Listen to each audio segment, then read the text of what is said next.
Assalomu alaykum YouTube va chorva ishqibozlari. Bugun o'zimizni fermadan xonajinlarimizni qisqagina video obzor qilamiz. Like, podpiska bo'lib, podpishka qilib turasizlar. Xonajinimiz o'ta kelgan, vazni 900 kg, 950 kg atrofida. Shu yerda tug'ilgan, O'zbekistonda amerikanskiy Fester degan urug'dan tushgan bu mol. Hozirda 8,5-9 oylik atrofida bo'g'oz. Yana 10 kun oshib ketsa 15 kun 20 kunda inshaalloh tug'adi molimiz.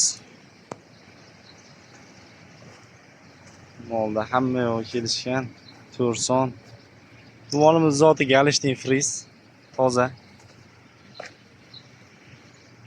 O'ta bahaybat, yoshi 2 yosh atrofida. Hamma mollarimiz ham kelishgan, chiroyli.